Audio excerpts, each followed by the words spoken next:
Pittsburgh and beyond. Welcome to episode 2 of Yins Are Good, the podcast that shares stories of times when someone changed our lives for the better. We celebrate the good stuff that's happening out there and the good people who inspire us and remind us that compassion and sincerity exist even in these uncertain times. I am your host, Tressa Glover. I am thrilled that you have joined me again, or perhaps for the first time. I hope you all are well and continuing to navigate as best you can in these precarious times. But I am so excited about this episode, I do have to say. Not only do we have yet again some wonderful stories from our fellow Pittsburghers, but we also have our first installment of Yinzer Spotlight. What is that, you may wonder? Well, I'll tell you. It actually is where we feature a person or people or an organization that's doing good right now here in the Pittsburgh area.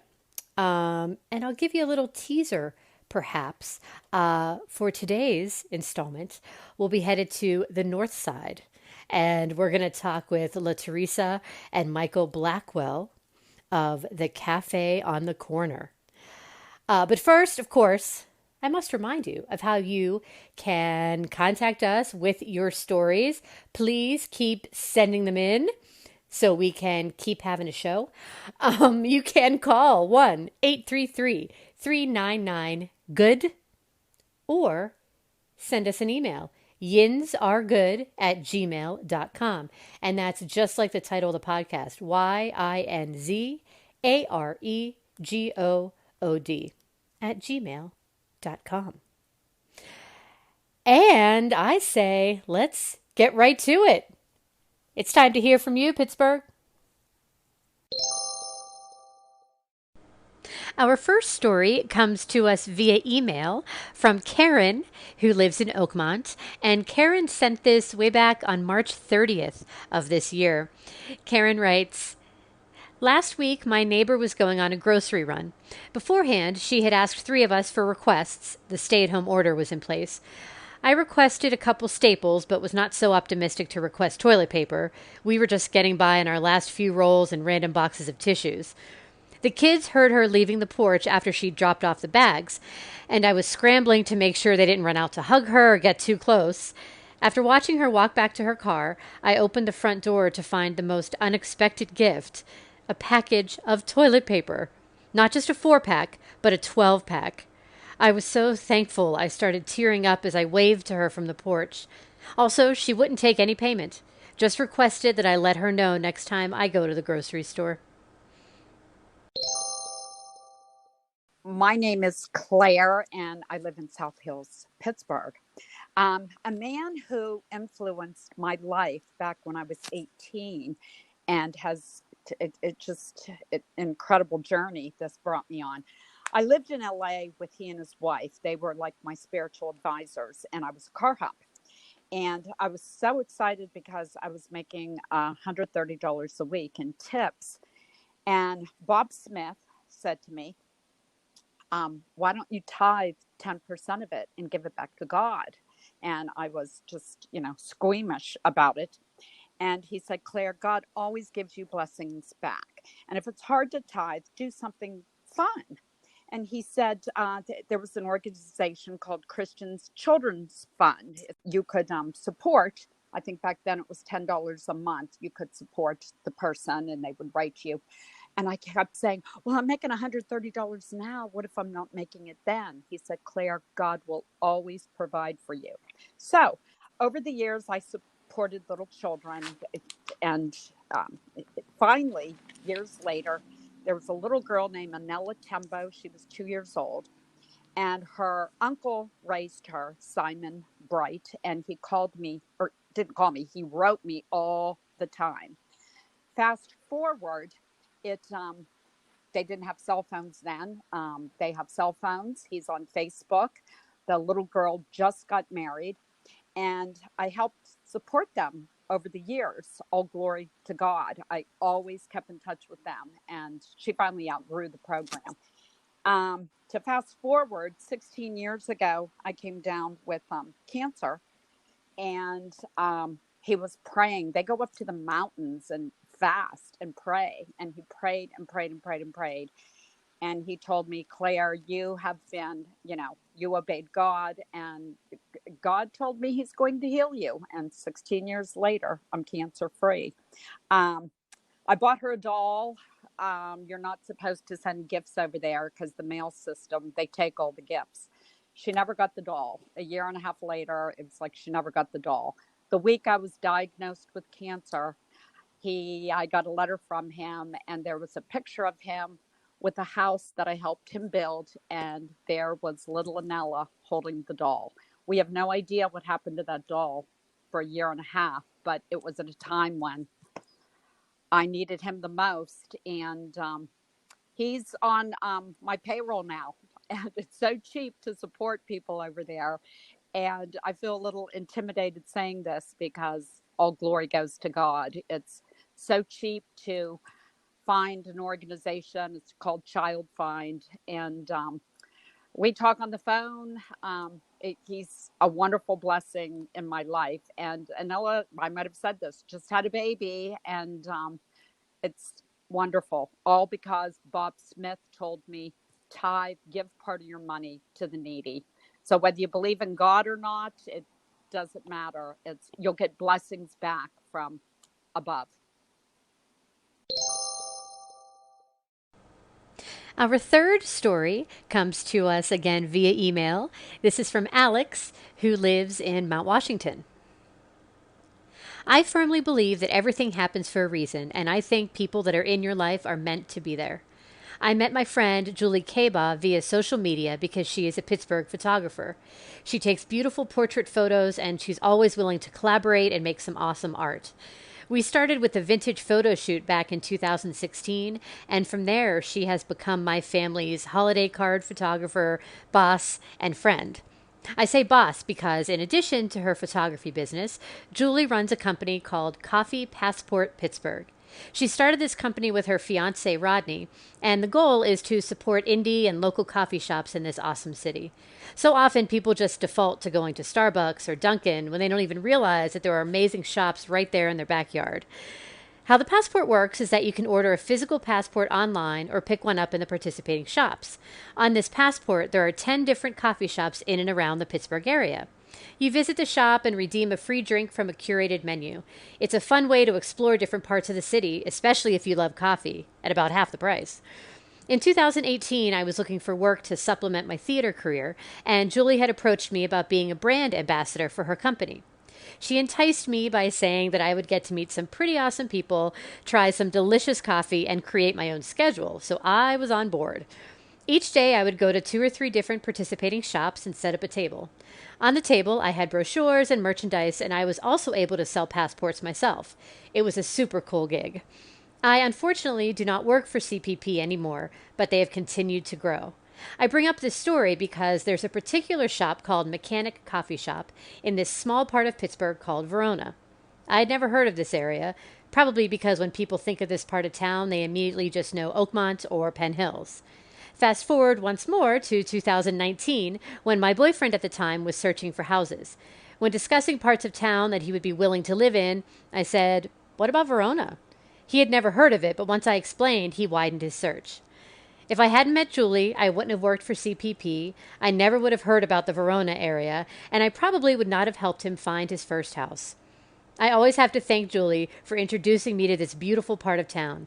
Verona is up and coming with a lot more businesses such as restaurants, coffee shops, breweries, cider houses, and just small businesses in general. If you ever get the chance, check it out and think of this cool story. And a huge thank you to Karen and to Claire and to Alex for sharing your stories with us. Thank you, thank you, thank you. And speaking of Claire, I actually reached out to her. She said she was from the South Hills, and I asked if she could be a little more specific. And she is from Cecil, in Cecil Township. And of course, I want to send a big thank you to Karen's neighbor, and to Claire's friend Bob Smith, and to Alex's friend slash boss, Julie Kaba. Yins are good. And speaking of Julie Kaba, I actually was not familiar with Coffee Passport Pittsburgh until I received Alex's email. And I thought, well, let me take this opportunity to learn more and spread the word about this local business with all of you. Perhaps you haven't heard about it either. So that is what is up next for you. I picked up the phone and gave Julie a call and asked her to tell us about her company. And so here you go. Julie Kaba with Coffee Passport Pittsburgh. So please, just right off the bat here, tell us about this awesome company of yours, your inspiration for it, Coffee Passport Pittsburgh. So I actually am not alone in this. There is another or the other half of Coffee Passport. His name's Rodney. He kind of does some of the back end stuff. But we started this together about, at the end of this year, it will probably be our 4-year mark, I believe. So it's been out for a while, and it's a business we started just because I think around 4 years ago was when the coffee scene was kind of starting to expand a lot more in Pittsburgh. And I started frequenting these independently owned shops a lot more than going to like not restaurants, I'm sorry, going to chain coffee shops like Starbucks and whatnot. And I realized that, a lot of these shops were so different from one another, and, they all provide a different experience.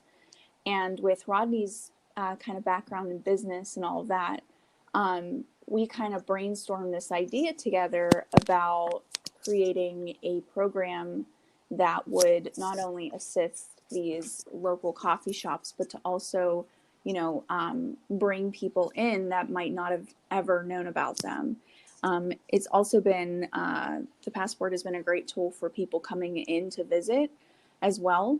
So essentially with this Passport program, we started off with one Passport that had 10 independently owned shops on it. And within a couple of years, we expanded to another one. And then, we had a third one. Now we actually have 4. So we work with over 40 different shops.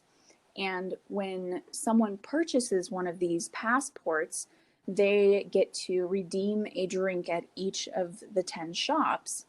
But also we have a sales, I guess, portion of this, where the shops will actually sell the passports in the shop. And we are allowing them to keep 100% of the sales money, especially after COVID hit. We kind of wanted to see like what we could change about the program to help everyone a bit more. So each passport is $20. So when they make, when someone comes in and buys one, they get to just keep 100% of the money. And then we also do sell them online as well. We've really become like, this item that people are, coming back and getting because of these experiences. And it's been amazing. It's been a learning experience. We actually hired Alex. She did a tremendous job, just going out to shops and getting us, noticed a bit more. So where can people go to learn more, or if we have our website, coffeepassportpgh.com, where everything's kind of laid out. We have all of our shops listed on there. You go on our website. Like I said, the list of shops are on there. The different passports are on there. Thank you so much.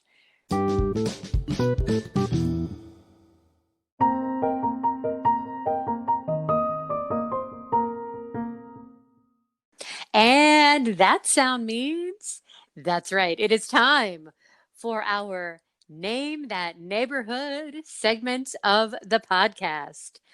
And I have brought on for us again for episode 2, my husband, Don DiGiulio. Don, welcome. Thank you. It's great to be back. Yes. Yes, we're happy to have you. So name that neighborhood. Now, Don, you may recall the rules of our quiz segment here. And those of you listening may as well. But for those of you first-time listeners or those who just need a little recap, basically, I have some, we can call them questions. No, actually, they're statements about different neighborhoods, the ones that were mentioned by our three storytellers for this segment. So those neighborhoods, as you recall, would be Oakmont, Cecil, and Mount Washington. Yes. Now, are you familiar with Cecil, Don? I'm not. Yes. I know that it exists. That's good. That's good. So Cecil actually is in Washington County, part of Cecil Township. Okay. Okay. So I have these statements, and Don is going to choose which neighborhood I am talking about. It will be either, what were they again, Don? Oakmont, Cecil, and Mount Washington, I believe. You are correct, sir. All right. You ready to do this? Yes.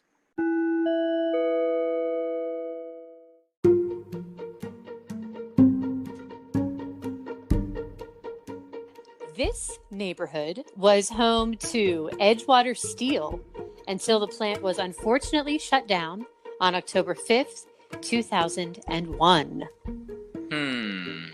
Edgewater Steel. That feels like Oakmont to me.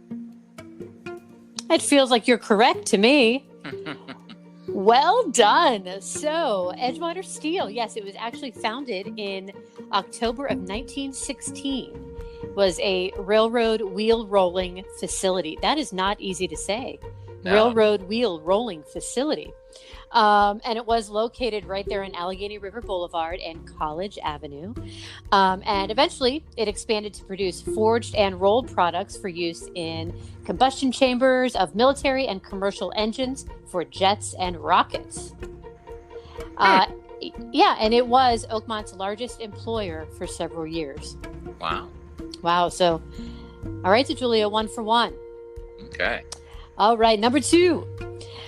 First known for its abundant coal deposits, this neighborhood's location made it a natural area for settlements in the earliest days of Pittsburgh's growing industrial enterprises. Well, for Pittsburgh, I'm going to say Mount Washington. And you'd be right if you said Mount Washington. Absolutely. So, Mount Washington was originally known as Coal Hill because of its vast amounts of coal. And actually, the first mining of bituminous coal in the country began on Coal Hill in 1762. Now, I have to admit that I didn't quite know what bituminous meant. I don't know if you do. Well, I only know anthracite, really. What does that mean? That's the other coal.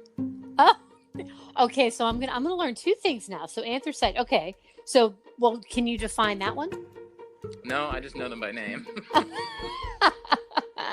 Well, we're gonna Google that. But yeah. So bituminous, I'd heard it before, but never really knew the definition. So it is black coal having a relatively high volatile content, and it burns with a characteristically bright, smoky flame. Black coal. There it is. Texas tea. If only.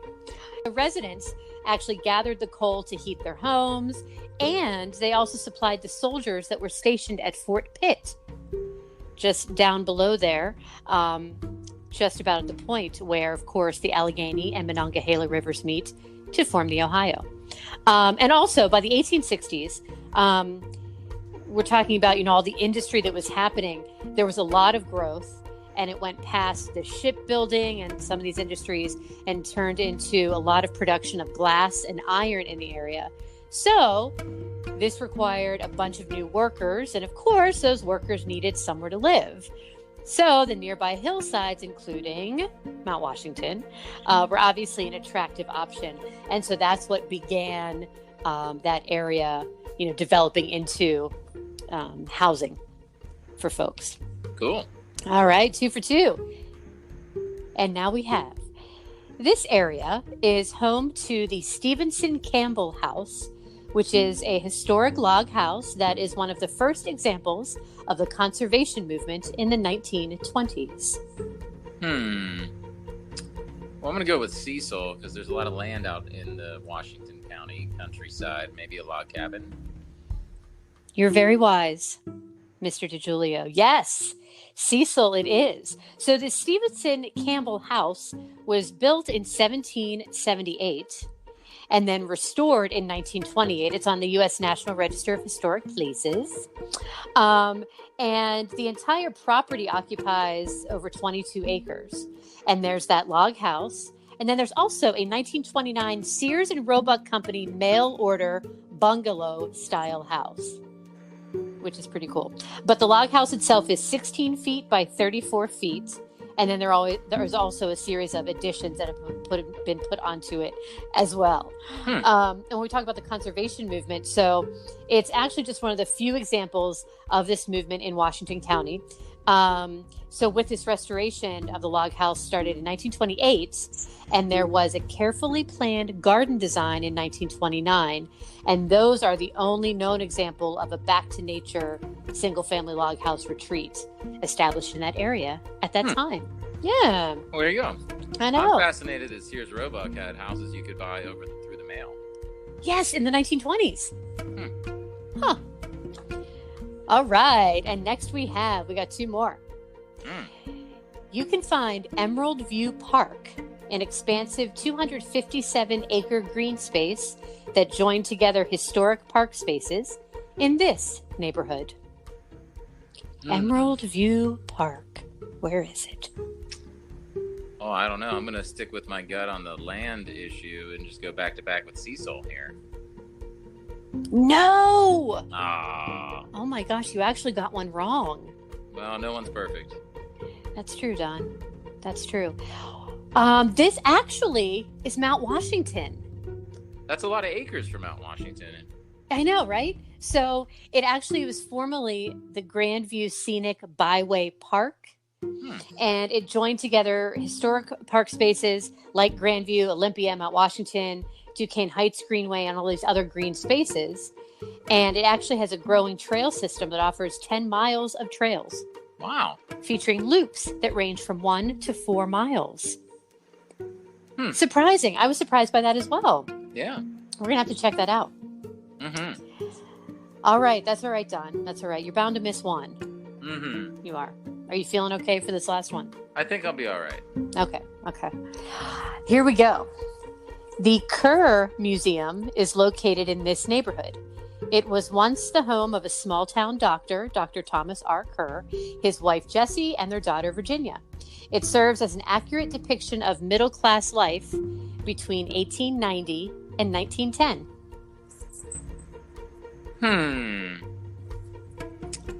Oh, why not? Let's go for Oakmont. Why not? That's the right answer. All right. So yes, this actually, this museum is listed on the National Register of Historic Places.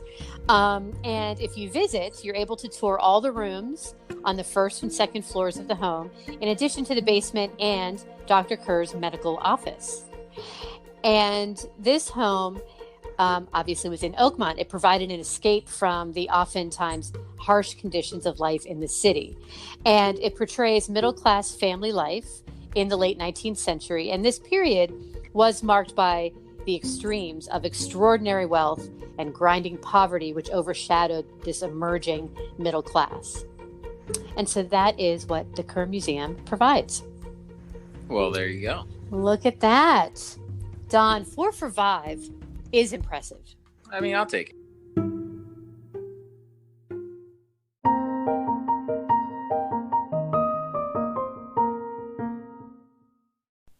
And now we're happy to bring to you our Yinzer Spotlight.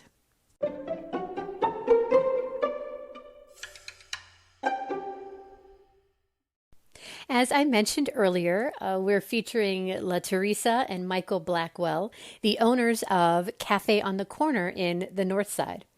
Now, I first read about the Blackwells in an article on newpittsburghcourier.com. The article was by Ashley Woodson. And I was so inspired by the work they're doing in their community, and I knew I wanted to feature them in this segment. And let me tell you, we had a ball during this conversation. I only wish I had the time to play the phone call in its entirety for you, because it was enlightening and engaging and uplifting and just plain fun. But I think you'll probably pick up on that as you listen to the segments. So, without further ado, here is my chat with La Teresa and Michael Blackwell. And I was wondering if you could start just telling us a little about yourselves, and then, of course, about Cafe on the Corner, and once the pandemic started, what you started doing, with the cafe. Absolutely. Well, first, we would like to thank you for having us. It is an honor to be here with YINZ Are Good podcast. So thank you so much, Tressa, for having us. Oh, thank you for being here. As I mentioned to you before, I'm just like a girlfriend. So we'll be having some girlfriend conversation here today. Yes. My name is La Teresa. They call me T, and I am co-owner of Cafe on the Corner. Cafe on the Corner opened its doors August the 6th, 2014. We celebrated 7 years this past August 6th.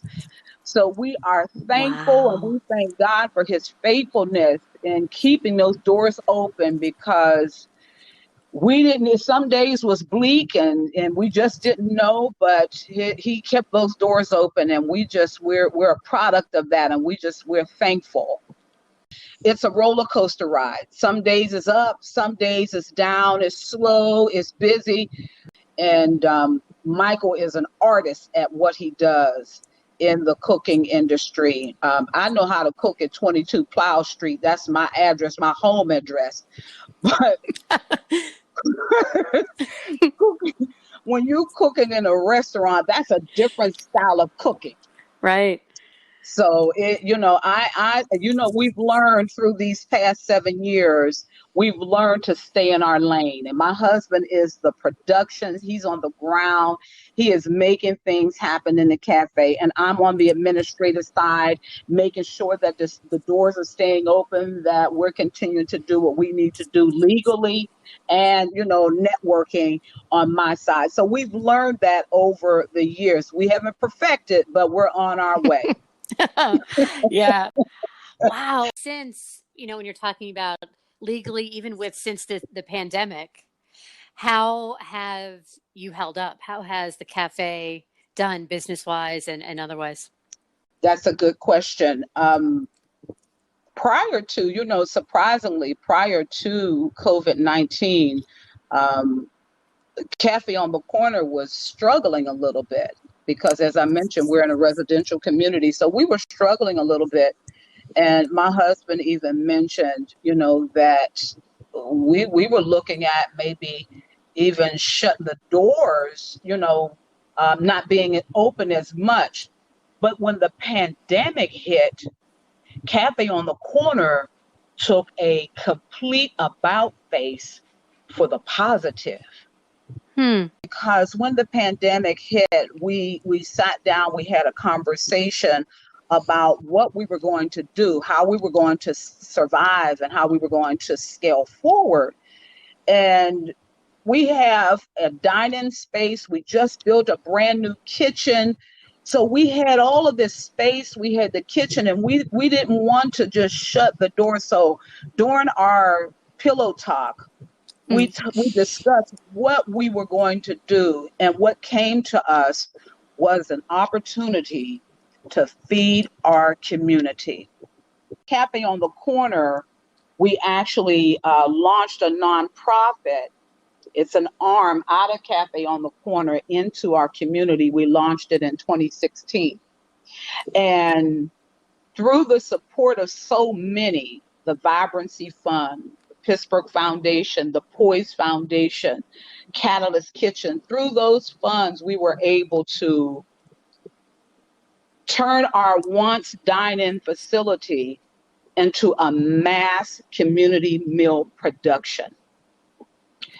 And we were able to provide free meals to our community members over 1,000 children and families and over 400 seniors. We had 4 high rises that we actually was blessed to be able to serve free lunch, and we delivered 100 meals to each one of those high rises.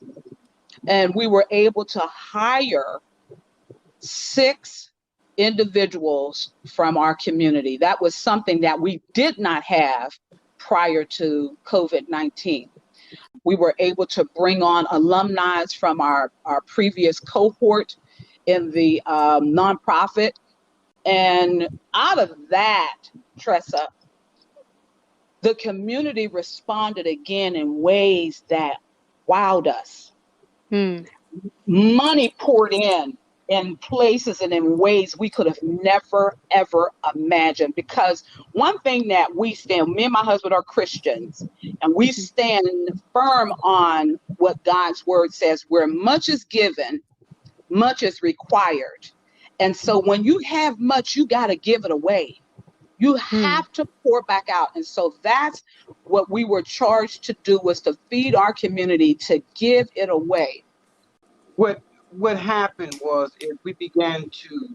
our community began to really take a notice of who we were and what we were doing. And then due to Black Lives Matter, supporting Black-owned businesses, not only our community came out to support us, but the surrounding communities began to come out and to support us. And through that, we began to, Cafe on the Corner began to stand on its own. The word began to get out because we offer such a unique meal, a nice Southern meal, which consists of gumbo and red beans and rice and shrimp and grits and oxtail stew. So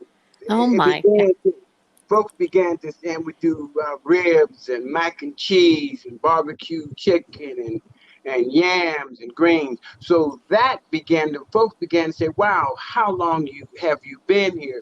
And we began to tell our story. And now through that, through supporting the Black-owned businesses and all of that, now our clientele has recognized who we are and where we are, and also, as my wife mentioned, our outreach and how they've seen how we took what we had and began to, without selfishness, began to feed our community. Yes. And is there, do you have a website or a place for folks to go to get some more info?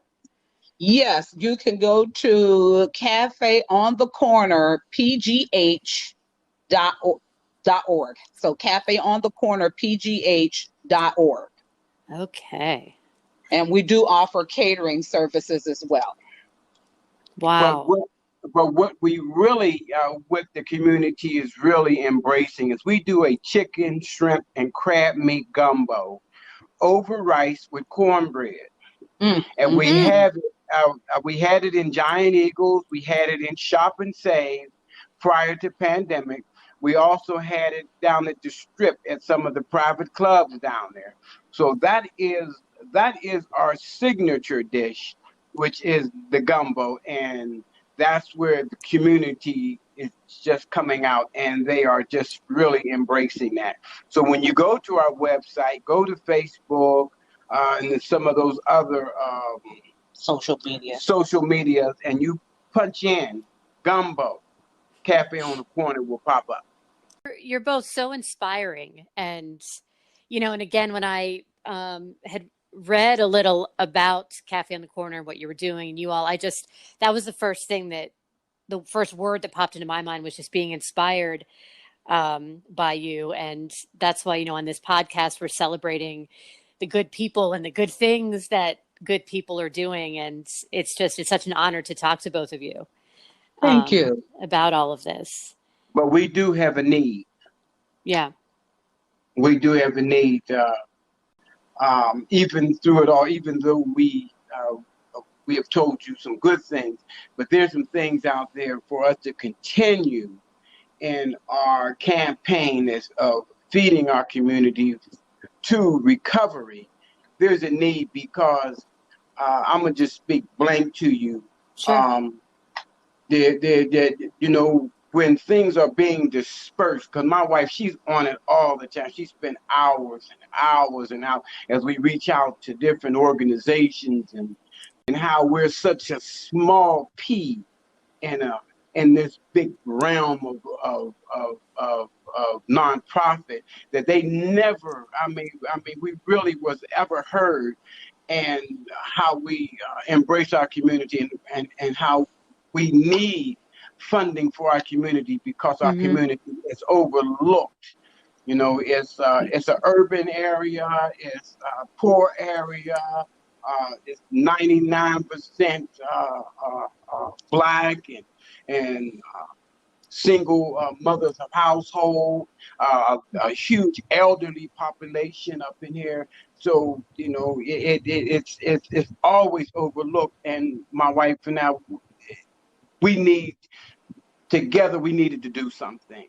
So it's just so hard to get our story out there so people may begin to pay attention to what's going on in our community that we have lived here almost 30 years. Living in a community or doing business in a community where the disparity is real, as we are we are faced with a lot of that. Me and my husband are blessed to be able to have something to share. And over these past 7 years, neither one of us have had a paycheck. We've not had a paycheck, and we're okay with that because we feel compelled. We have a conviction, a strong conviction to serve and to give back. But we do want a paycheck.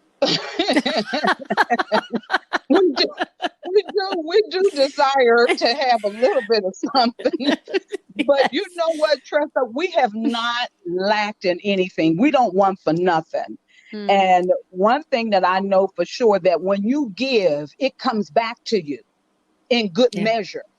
And that is exactly, and as you mentioned before, there's a lot of bad news. You turn on the news, there's bad news. You go on social media, there's bad news. But there is some good going on in our city of Pittsburgh. And Cafe on the Corner is a hidden gem. We are truly, truly doing some great things in our community. And I don't want to toot my own horn, but I'm going to toot.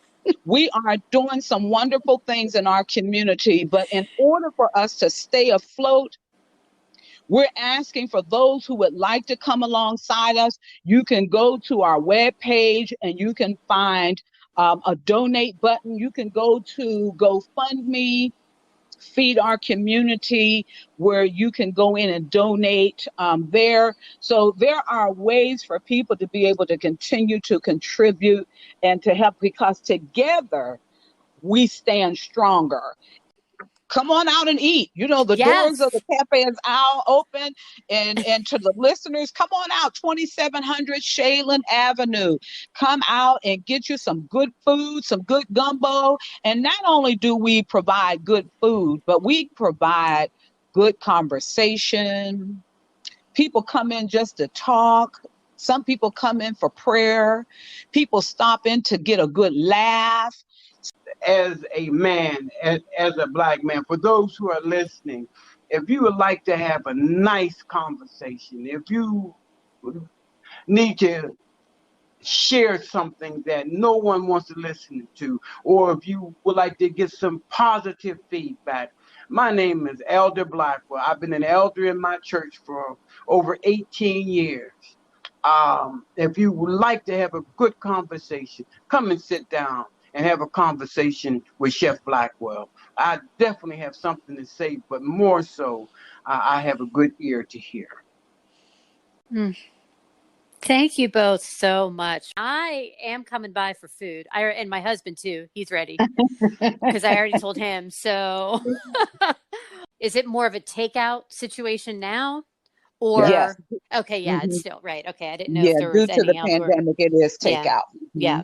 Okay. Oh, Okay. I'll take my gumbo to go. That's fine. Yes, ma'am. Yes, ma'am. Yes, I'm ma'am. just forewarning you that you're going to be hooked. Thank you, Tressa. I Yeah. appreciate you. And thanks again for having us on. Oh my gosh, you are so welcome. Thank you for your time. Yes, yins are good. I love it.